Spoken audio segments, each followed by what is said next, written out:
14 mai. Au sommaire de cette édition, le Premier ministre en tournée de sensibilisation à l'intérieur du pays, Mohamed Saïd Fofana transmet les messages du chef de l'État axés sur la consolidation de la lutte contre le virus Ebola. Le Koubia témoigne de leur soutien au chef de l'État, Alpha Condé, de la tournée du ministre d'État à l'enseignement. Le Guinéen multiplie les actions pour la réussite de la campagne agricole de 2015. 16 000 tonnes d'engrais sont mises à la disposition des producteurs. Mesdames et messieurs, bonsoir. Merci de votre attention et bienvenue dans cette édition. Le Premier ministre chef du gouvernement poursuit sa tournée de sensibilisation à l'intérieur du pays. Mohamed Saïd les messages du chef de l'État relatifs à la paix et à la consolidation de l'unité nationale. Il invite par ailleurs les populations à renforcer la vigilance dans la lutte contre le virus Ebola. Le Premier ministre est rendu dans plusieurs localités de Télimélé. Ousmane Bengoura, reportage. Ces coups de tabala annoncent ici l'arrivée du Premier ministre chef du gouvernement. Dans cette commune rurale, Sarekali, située à 8 km de Télimélé-Ville, les populations sont venues de tous les districts pour écouter le message de paix de l'émissaire du chef de l'État. De Broual à Bousra, partout, le Premier ministre, accompagné de la coordinatrice nationale du RPG Arc-en-Ciel, le message est axé essentiellement sur la consolidation de la paix et l'unité nationale. Je garde en mémoire tout ce que j'ai entendu ici. Ma mission, elle est très simple, elle est dédiée à la riposte à Ebola, mais aussi à la problématique de l'unité nationale. Je crois qu'ici, Ebola n'est pas arrivé ici.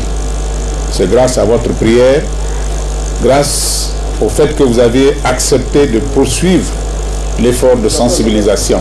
Je tiens à vous remercier, à vous féliciter au nom du chef de l'État, le président Alpha Condé, qui a lancé un appel à tous les Guinéens. Et vous ici, vous avez suivi ce que le chef a dit, comme Dieu l'a dit dans le Saint-Coran, donc vous l'avez suivi, il a conseillé à tous les Guinéens de prendre au sérieux cette maladie. Dieu a fait que la maladie qui a tué beaucoup de Guinéens n'est pas arrivée ici. J'ai prié Dieu qu'elle n'arrive jamais ici. Mais en retour, ce que je souhaite de vous, c'est que vous aussi vous priez, vous joignez votre prière fervente à ce que disent tous les autres Guinéens pour que Ebola quitte définitivement notre pays. Le deuxième message dont je suis porteur de la part du chef de l'État, c'est la problématique de l'unité nationale. Il m'a chargé de dire à tous les Guinéens de se donner la main, de se considérer comme des frères. Le plus méritant entre nous, c'est celui qui craint Dieu, mais celui qui a un taux d'utilité sociale le plus élevé pour les hommes. L'homme qu'il a créé, qu'il a placé au-dessus de tous les êtres qu'il a créés. En Guinée, nous devons travailler pour raffermir, pour créer une nation forte et unie, où les réflexes identitaires, les réflexes régionalistes et ethnocentristes disparaîtront pour laisser place à l'idée d'une nation. Que chaque Guinéen se sente non pas comme Soussou, Malinké, Peul ou Forestier, mais qu'il se sente tout court Guinéen. Mohamed Saïd Fofana, ici à Bousra, est salué et soutenu par les invocations et des cantiques religieux. D'où cet entretien avec les leaders religieux. Une rencontre qui aura permis aux citoyens d'exprimer leur volonté. Premier tour, deuxième tour, législative, comme notre directeur campagne IFDG. J'ai été le directeur de campagne de l'UFDG au premier, deuxième tour et les législatives. Aujourd'hui, je suis avec le RPG Arc-en-Ciel pour les différents progrès réalisés par le professeur Alpha Condé en si peu de temps. Et comme même fala hebugol moƴƴere Télimélé fewdo do sa ko Allah wadi professeur Alpha Condé hoore leydi ni. Malgré l'impraticabilité des voiries de Télimélé, la délégation du Premier ministre Fofana a sillonné presque toutes les communes rurales. Une manière de recenser, examiner afin de trouver solution les problèmes qui assaillent les populations. Préoccupé par l'amélioration des conditions de vie des populations, le gouvernement guinéen vient de lancer les travaux de bitumage de la voirie urbaine de la ville de Télimélé, une opération qui s'inscrit dans le cadre de la modernisation des villes de l'intérieur du pays. Le projet d'adduction d'eau également avance à la satisfaction des habitants de Télimélé. Le président de l'Assemblée nationale vient de séjourner dans la région forestière. L'honorable Cory Kondiano a visité plusieurs localités et véhiculé les messages de paix et de la lutte contre le virus Ebola. Le point avec Robert Siditom. Kondiadou et Wende Bendou dans Kissidougou ont constitué la deuxième étape de la visite du président de l'Assemblée nationale. Ici, l'honorable Claude Cory Kondiano et sa suite sont venus sensibiliser les populations sur la culture de la paix et de l'unité nationale, mais aussi les encourager au combat de l'éradication de la maladie à virus Ebola. Wende Bendou est en train de se développer, mais je constate surtout que les gens s'engagent davantage, n'est-ce pas, dans mon camp. Je suis persuadé qu'ils suivront, n'est-ce pas, la voie tracée par celui qui est là, c'est-à-dire le président de la République, le professeur Alpha Condé, qui est là pour aider les uns et les autres. Satisfaits de la visite, les populations ont signifié leur soutien aux idéaux du changement prônés par les autorités. À l'heure où je suis, je n'envie pas Kissidougou la nuit. Je m'estime plus heureux à Kondiadou qu'à Kissidougou. Parce que la lumière est à la satisfaction de la population. Et pour ça, nous ne pouvons que remercier le professeur Alpha Condé. La sous-préfecture de Kondiadou, par exemple, qui manque encore de quelques infrastructures sociales de base, a bénéficié de l'éclairage public grâce à l'implication des autorités.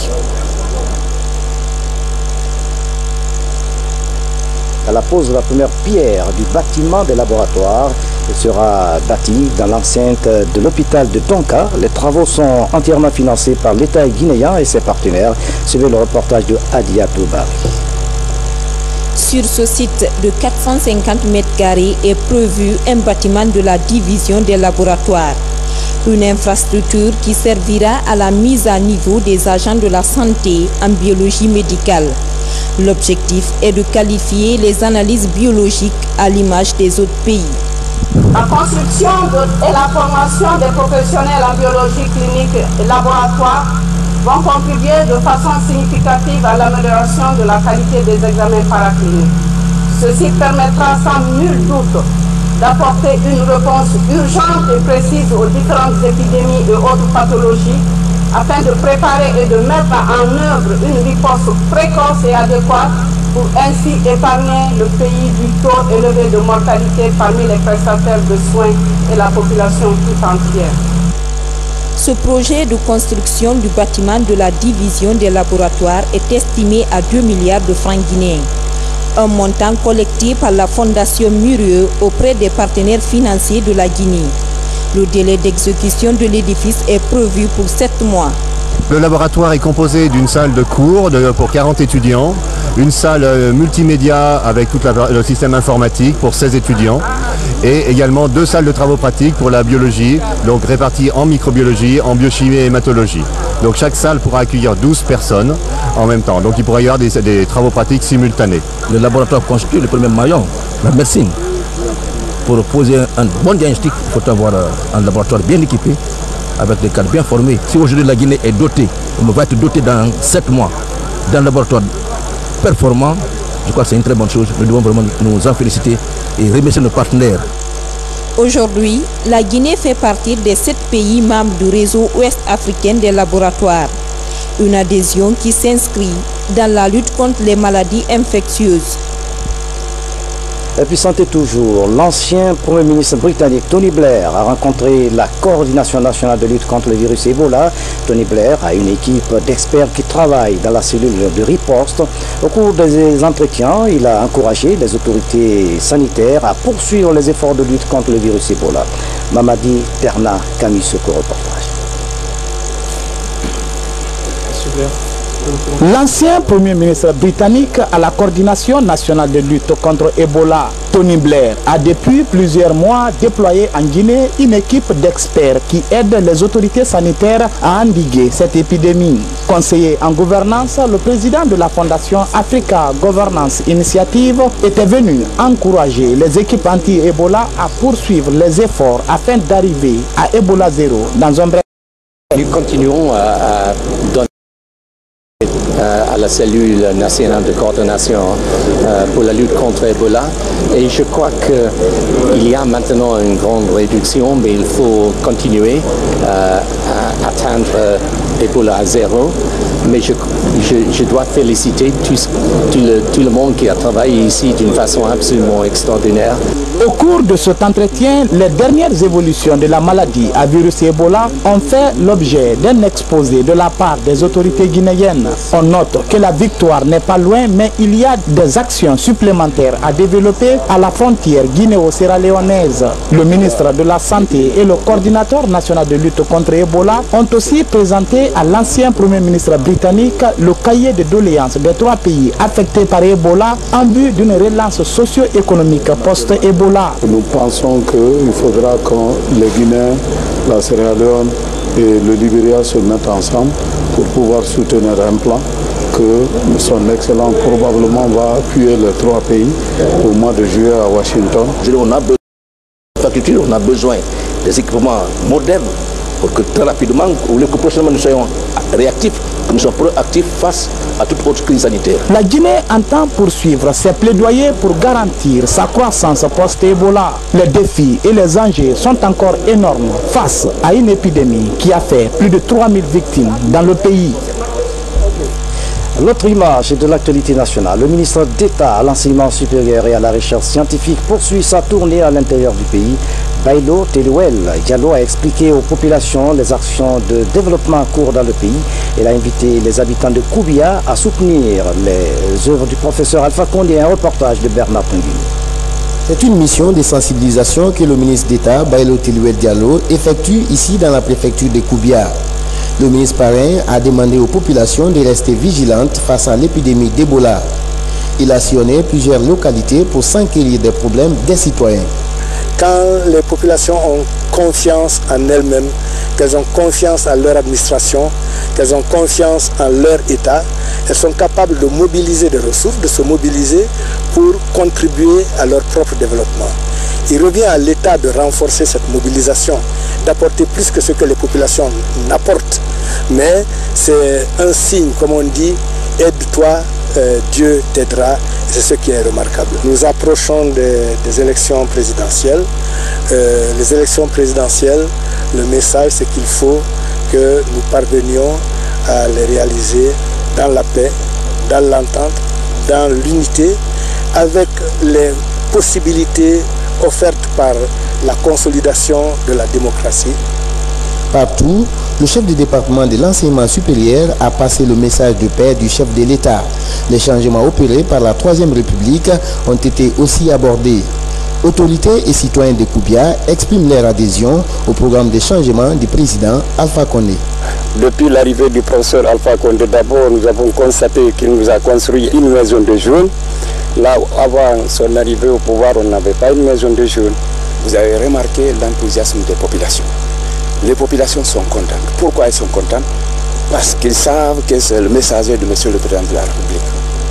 Ils ont espoir avec le gouvernement du professeur Alpha Condé. C'est pour cela qu'il y a un grand changement à Koubia. Les populations de Koubia sollicitent l'aide du gouvernement pour reconstruire les routes et les ponts complètement défectués.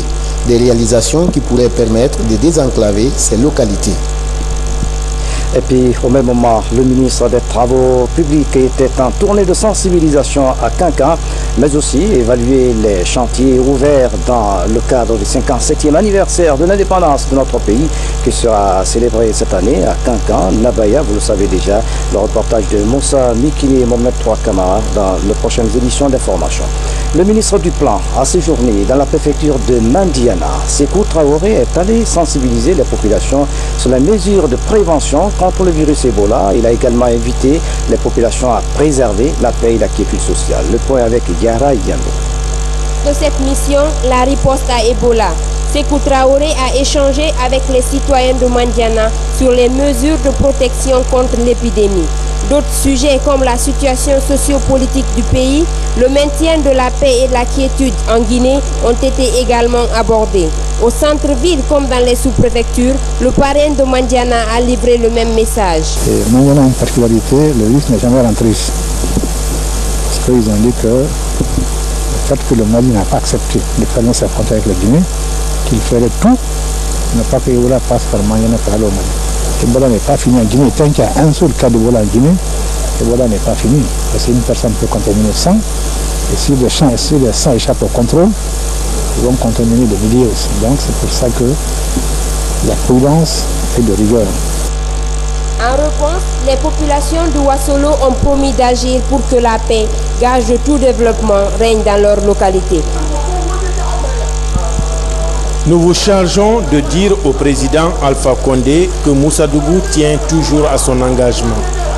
Ici, tout le monde est pour lui. Nous avons vu et apprécié ses actions ces dernières années. Il ne nous a pas oubliés et nous aussi, nous le soutenons. Ces sorties ont permis au ministre du Plan de constater certains problèmes auxquels les populations de Mandiana sont confrontées. Et puis, ce communiqué, le ministre de la Ville et de l'Aménagement du Territoire informe qu'à compter de la date de signature du présent communiqué, tous les travaux en cours dans les domaines publics maritimes DPM sont interdits jusqu'à nouvel ordre. Il invite tous les réalisateurs de ces opérations à déposer au plus tard le lundi 29 mai 2015 à 12h à son secrétariat particulier les copies certifiées conformes à tous les documents afférents à l'occupation du site et aux travaux, notamment le permis d'occuper et selon le cas, le permis de construire, l'autorisation d'aménager les lieux ou de rembler le front de mer y attenant. Passé ce délai, tout contrevenant s'exposera aux sanctions prévues par la loi et les règlements en vigueur en la matière. Conakry le 14 mai 2015, signé Lonseni Kamara. La participation des femmes au processus électoral en Guinée, c'est la toile de fond d'une session de formation regroupant des femmes des partis politiques, des associations et de l'administration publique. Cette formation est organisée par le réseau des femmes du fleuve Mano pour la paix. Rose Porcho fait le point. À Guinée, vers l'organisation de l'élection présidentielle. À quelques semaines du lancement de la campagne électorale, le réseau des femmes du fleuve Mano pour la paix apporte son appui à la couche féminine pour une participation citoyenne et effective au vote. J'ai appris beaucoup de choses, quelque chose qui était caché peut-être, mes droits et mes devoirs de citoyenneté et surtout sur le leadership féminin pour pouvoir sensibiliser d'autres femmes qui ont envie d'être candidates désormais pour les responsabilités. Je sais ce que je dois leur dire. J'ai été vraiment édifiée sur le leadership et j'ai été vraiment outillée sur les argumentations qui vont me permettre de mieux me positionner pour accéder aux instances de prise de décision. Elles sont plus de 70 femmes issues de plusieurs partis politiques, associations et de l'administration à suivre cette session de formation. On s'est rendu compte qu'il y a la violence chaque fois que lorsque nous commençons un processus électoral. Éviter ces violences-là, il est important pour les femmes de s'impliquer à travers des sensibilisations, des formations, pour que lorsque nous allons organiser les élections, qu'elles soient paisibles pour le bonheur de tous. La ministre de l'Action sociale, de la promotion féminine et de l'enfance voit d'un bon œil cette initiative. Faire de la formation dans le cadre du leadership féminin, de la citoyenneté et du processus électoral en ces moments pré-période électorale dans notre pays, surtout qui constitue 52% de la population, est un grand espoir pour dire que nous allons avoir des élections apaisées, car quand les femmes veulent de la paix règne dans la cité. Le projet prévoit également la sensibilisation des étudiantes de l'université de Sonfonia, 500 femmes de la capitale et la conception de 1000 documents édités et distribués aux femmes. L'autre temps fort de cette édition, la télévision nationale fête les 38 ans de sa création, une occasion pour les travailleurs de se retrouver, d'échanger sur les acquis et les défis qui attendent la RTG à cette période de grande mutation de l'audiovisuel. Un cocktail a été organisé à cet effet, au cours duquel les anciens de la RTG ont fait des témoignages sur l'évolution de cette institution. Le directeur général de la RTG s'en explique au micro de Moussa Mikini. Écoutons Diamoussa Sididi. Ce jour est un grand jour pour nous, c'est un jour de souvenir. Nous pensons à nos devanciers, à ceux qui ont fait cette télévision. Nous pensons à tous les Guinéens qui se sont succédés dans les salles de rédaction, dans les studios de la RTG depuis sa création. C'est l'occasion pour nous de nous remémorer, de nous souvenir, de comprendre la route que nous avons parcourue, de nous sentir fiers d'avoir tenu la route tracée par nos devanciers et de leur rendre hommage à tous qui étaient avant nous, à tous qui ont contribué à la création de la télévision nationale, à tous ceux qui ont contribué au bon fonctionnement des différentes rédactions, à la présence de la Guinée dans le monde à travers la télévision nationale. Donc aujourd'hui, ce 38e anniversaire, c'est l'occasion pour nous de faire une pause, de réfléchir à ce qui a été et de nous projeter, faire en sorte que les devanciers puissent être fiers de nous. Diamoussa Sidibé, directeur général de la RTG Koloma. Autre anniversaire ce jeudi, 14 mai, marque le 68e anniversaire de la création du Parti démocratique de Guinée, PDG, la section guinéenne du Rassemblement démocratique africain, RDA. Le PDG RDA a été créé, vous le savez, le 14 mai 1947 au quartier Boulbiné à Kaloum. Les objectifs de ce parti à sa création étaient de libérer la Guinée et l'Afrique de la domination et de la servitude coloniale. Après l'indépendance de la Guinée en 1958, c'est le PDG RDA qui est venu au pouvoir avec à sa tête le jeune Sékou Touré qui dirigera le pays pendant 26 ans. Plusieurs activités ont été organisées ce 14 mai. Nous y reviendrons. La campagne agricole de 2015, le gouvernement multiplie des actions en faveur des producteurs. Plus de 16 000 tonnes d'engrais sont au port autonome de Conakry. L'opération de débarquement suit déjà 9 000 tonnes sont sorties pour l'intérieur du pays. Les paysans expriment leur gratitude au gouvernement guinéen. Al-Gassi Mouba. L'achat de tonnes d'engrais pour la campagne agricole 2015 va changer la production en Guinée. L'opération d'acheminement de ces engrais vers l'intérieur du pays est en cours. C'est le cas ici des préfectures de Kindia, Mali-Embereng et Farana qui reçoivent leurs dotations. Ce geste du gouvernement s'inscrit dans le cadre de la sécurité alimentaire. Et les dispositions sont prises pour que les paysans rentrent en possession des intrants. Le gouvernement honore toujours ses engagements. Le gouvernement, c'est une bonne production, c'est mettre les paysans dans toutes les de production. Nous avons déjà les produits phytosanitaires sur place, les engrais arrivent et je crois que c'est une réussite vers notre objectif, la puissance agricole. À ce jour, plus de 9 000 tonnes sont sorties du port pour l'intérieur du pays. La distribution aux agriculteurs est assurée par les chambres préfectorales d'agriculture. L'obtention de ces engrais permet d'accroître le rendement agricole. Très satisfait par rapport à ça parce que la deuxième quinzaine de mois de mai, la campagne agricole démarre. Si on voit les engrais aujourd'hui arriver à Mali, la population et nous tous, on est satisfaits. C'est l'engrais souhaité même par les populations. L'acheminement de ces engrais vers l'intérieur du pays permet de commencer à temps la campagne agricole 2015 pour un meilleur résultat. Des actions à encourager. La semaine de l'agriculture à Kilia, un moment pour les producteurs de passer en revue les acquis et les faiblesses du secteur agricole. Ce soir, nos reporters nous amènent à découvrir un vieux cultivateur, vous allez le voir, qui a passé 50 années de sa vie dans la culture de la terre. À 68 ans, il tire l'essentiel de ses ressources dans l'agriculture. Mamadou Alpha Baldé, un de nos reporters à Kilia, l'a rencontré. Né en 1947, Ibrahima Cherif a fait ses premiers pas dans l'agriculture à l'âge de 15 ans. Son amour pour la terre n'a jamais fait défaut. Avec plus de 50 ans d'expérience, les capacités agricoles du vieux Ibrahima s'étendent aujourd'hui sur ses écoles à perte de vue.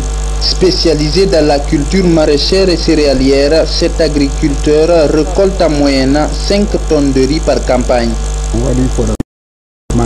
Je fais la banane, l'ananas, la tomate et l'aubergine.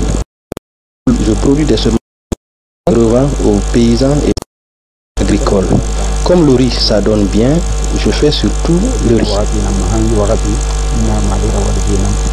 Responsable d'une grande famille, ce soixantenaire joint les deux bouts grâce à ses activités agricoles.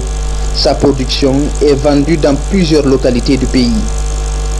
Vraiment, je remercie Dieu, je gagne mon pain dans ça. Il n'y a pas un coin aujourd'hui en Guinée où ma production n'arrive pas, que ce soit le riz ou le maïs.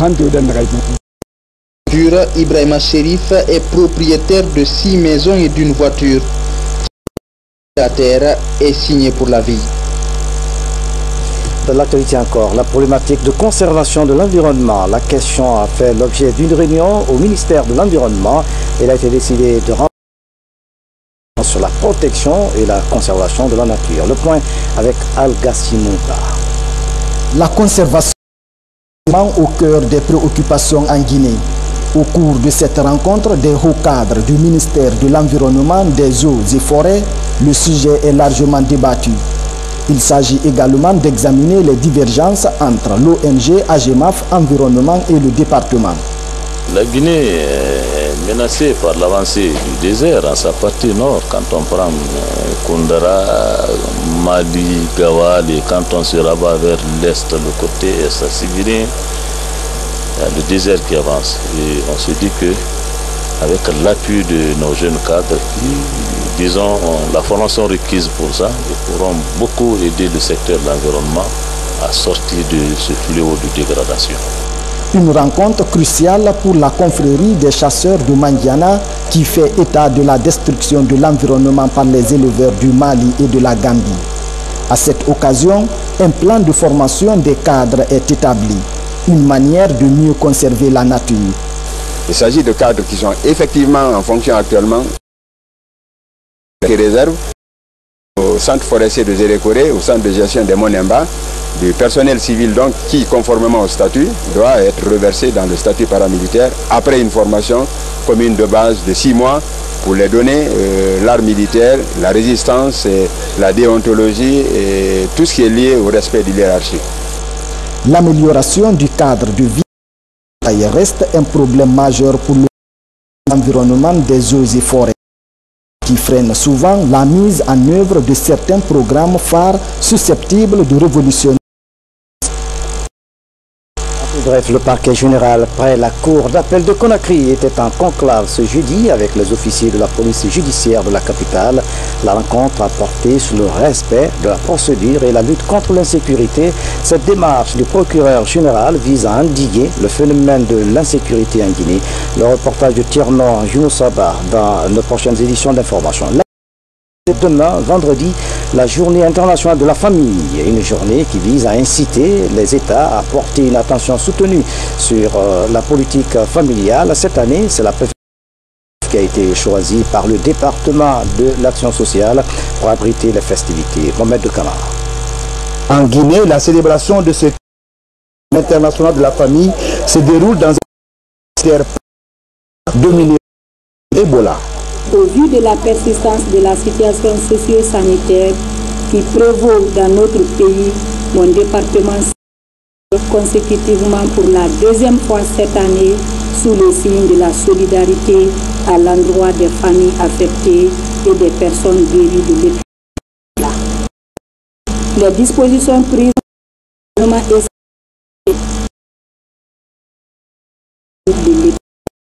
en Guinée, l'épidémie derrière elle dans une situation de pauvreté et de vulnérabilité extrême.